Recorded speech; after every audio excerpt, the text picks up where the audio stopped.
What's up, everyone, and welcome to the next episode of 180 with Worm, powered by Elevate. I made the trip up to Casa of Orange County in Santa Ana, California today to learn about this amazing nonprofit organization that's making a huge difference for abused, abandoned children right here in Orange County and across the nation. And to learn more about this fantastic organization, joining me today is the Chief Communications Officer, Matthew Wadlinger. Matthew, welcome. Thank you for being here. Thanks for having me. Thanks for having us. How about that? Of course. So let's talk about CASA. What does CASA mean? Who are you guys, and what's the mission? So CASA is an acronym. It stands for Court-Appointed Special Advocates. What we do is we recruit, train, supervise community volunteers, and then match them up with a child in the foster care system that they mentor and then advocate on behalf of. CASA is a national agency. It started in 1977 by a judge in Seattle, Washington, that recognized that it's an overburdened and underfunded system.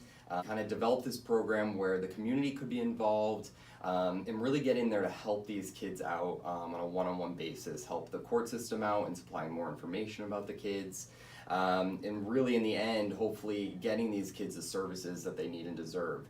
So there's about 1,000 CASA agencies across the country. Our organization got started in 1985, so we've been around for 33 years now and served over 6,000 children in the foster care system. How do the children from the foster care system get connected with CASA? So there's about 3,100 kids that are in the foster care system just here in Orange County. And so anyone that's working with a child, a social worker, a judge, their attorney, therapists, group home staff members, anyone can make a referral on behalf of that child to get a CASA volunteer. All the kids then go onto a wait list here at our organization. We kind of have priorities depending on the kids' needs to get them matched up with a volunteer in our programs. And what's that connection like? So what's it like for the child to get that connection with the advocate and that comfort and that trust level for them? Yeah, so kids are coming into the foster care system because of abuse, abandonment, or neglect by usually their biological parents.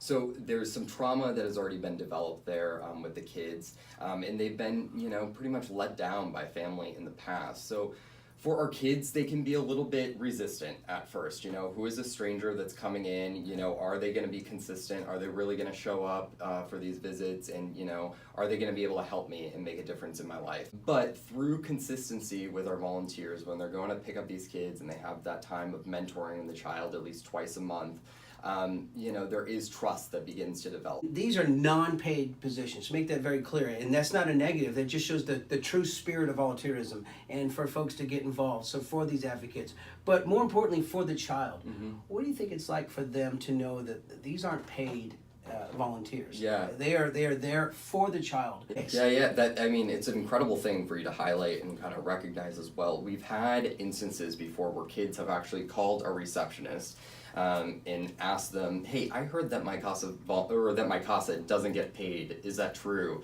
And the receptionist will say, "Yeah, that is true. They're just a volunteer that's coming out of the goodness of their heart to be there for you, to mentor you and advocate for you." And the kids are just awestruck that that's even happening. And when you kind of take a step back, almost every single adult that's in their life is paid to be there for our kids. Their foster parents, group home staff members, the attorney, the social worker, the therapist, the teacher, the judge, every single professional and every single adult that they're interacting with is paid to be there, except for their CASA volunteer. And for these advocates, I would imagine it's probably very rewarding for them, to have this experience with the children. And I can understand that period of transition of getting comfortable with one another. Sure. And how rewarding do you think that is for the advocates, the giving of their time and realizing that they're making this impact, this life change for these children? Yeah, absolutely.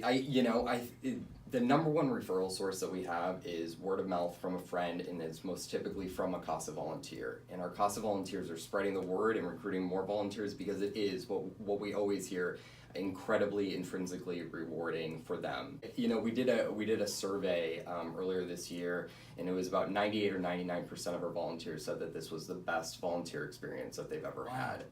If you want to become an advocate, how does one go about doing that? We provide all of the training, and so universally across the country, anyone would just have to go to casaforchildren.com, and then you could type in your zip code, and then you could be able to find the closest CASA organization. For us here in Orange County, it's casaoc.org, and the first step is to attend an information session We have at least a couple every month here at our offices in Santa Ana.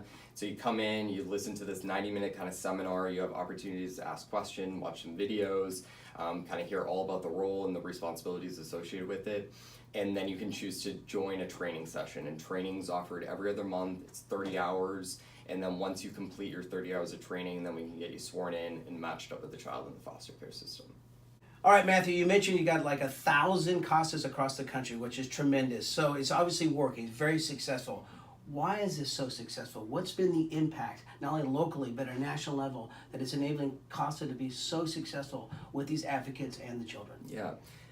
I think that there's just a better awareness that if we invest our time and our money in these kids in foster care system, that it's going to impact our community much more substantially in the long term. And so there's some stats that say that 80% of the prison population is made up of people that were at one time in the foster care system. Wow. That's alarming. Yeah. And so if we think about that, like, what are some things that we can do to kind of change that course and get people to not go into the criminal system?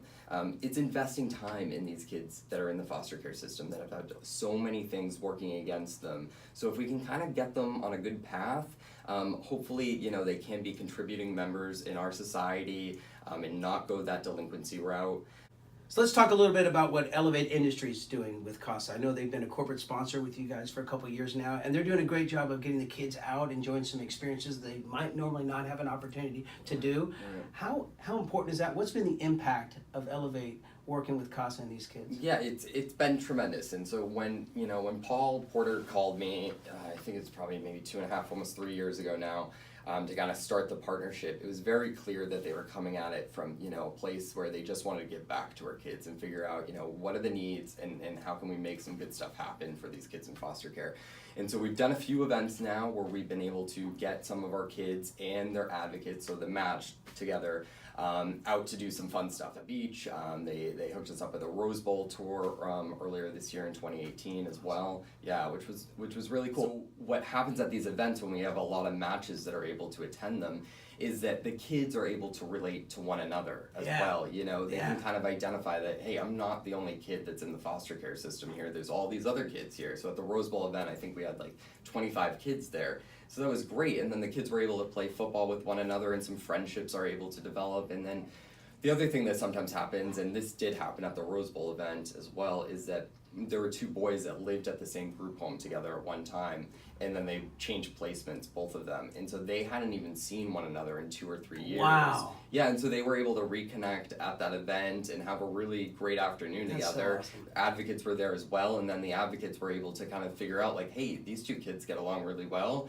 They're former friends. What can we do to kind of advocate to make sure that they can have visits together going forward? And so those are just special moments that definitely Elevate has been able to kind of facilitate and cultivate for our organization. All right, it's going to wrap up this episode of 180 with Warren, powered by Elevate. My sincere thanks to you, Matthew, for having us up here. I just applaud the efforts of CASA. I think what you guys are doing is truly amazing.